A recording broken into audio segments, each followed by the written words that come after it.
साल 2024 में artificial intelligence यानी एआई के जरिए डीप फेक वीडियो बनाकर अफवाह फैलाने का जाल भी देखा गया, जिसका लोकसभा और राज्यों के विधानसभा चुनाव में खूब इस्तेमाल हुआ और वो चर्चा का विषय भी रहा। एआई का इस्तेमाल ज्यादातर हाई प्रोफाइल लोगों को गलत तरीके से फंसाने के लिए किया गया, जिसका मकसद अफवाह फैलाकर भ्रांतियां पैदा करना था। Deepfakes will now present an immensely significant challenge, not just for the election processes, not just for democracies, but even for individuals, organizations, institutions, and society at large.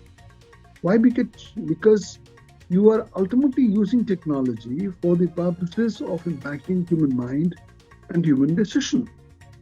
साल की शुरुआत एआई के जरिए बनाए गए क्रिकेट के दिग्गज सचिन तेंदुलकर के डीप फेक के जरिए हुई थी, जिसमें उन्हें सोशल मीडिया पर फर्जी तरीके से एक गेमिंग ऐप का प्रचार करते देखा गया था, जिसकी उन्होंने शिकायत भी दर्ज कराई थी। इतना ही नहीं, डीप फेक के जरिए बॉलीवुड हस्तियों को भी निशाना बनाया गया। एक ऐसा ही deep fake video Amitabh Bachchan का सामने आया था, जिसमें उन्हें फर्जी तरीके से यौन स्वास्थ्य से जुड़े उत्पादों का प्रचार करते हुए दिखाया गया था।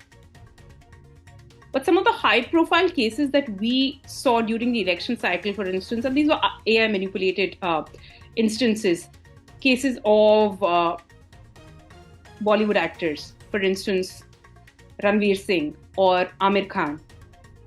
Their audios were manipulated in their respective manipulated content that was created. Their audios were manipulated to make it seem that they were supporting a particular political party when they were not.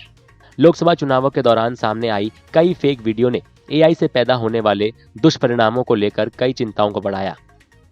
During the Maharashtra election, what happened there was right before the polling day. In fact, since midnight, there were these 4 audio files or 4 audios that were being circulated. And what was being alleged was that at least in 2 of those audios, there were recordings of conversations of leading politicians from Maharashtra.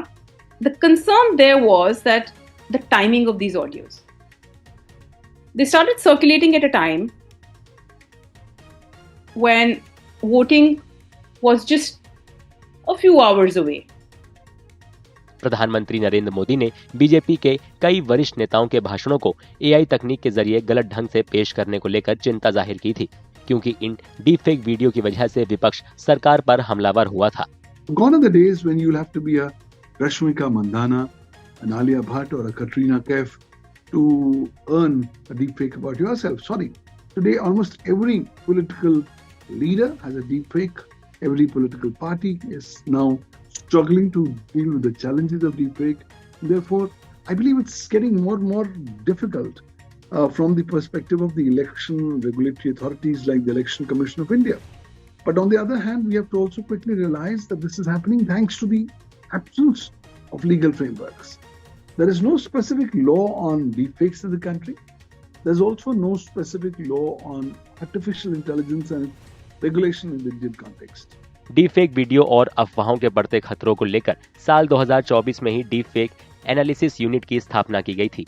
पीड़ित लोग deep fake analysis unit में संदिग्ध audio और video सामग्री की report कर सकते हैं, ताकि वीडियो या ऑडियो की प्रामाणिकता को सत्यापित किया जा सके और भ्रामक जानकारी के प्रसार को कम किया जा सके। हालांकि भारत अभी तक एआई के जरिए बनाए जाने वाले डीप फेक फोटो, वीडियो या ऑडियो को रेगुलराइज करने के लिए कोई मजबूत कानूनी ढांचा नहीं बना पाया है। हालांकि भारत जैसे जैसे नए साल में प्रवेश कर रहा है, ऑनलाइन मामलों को लेकर सतर्कता बहुत जरूरी है, खासकर उन चीजों को लेकर जिससे पब्लिक पर्सनैलिटी जुड़ी हो। अगर आप ये वीडियो YouTube पर देख रहे हैं तो हमारे चैनल को सब्सक्राइब करें और बेल आइकन को दबाना ना भूलें। अगर आप Facebook पर ये वीडियो देख रहे हैं तो हमारे पेज को लाइक करें।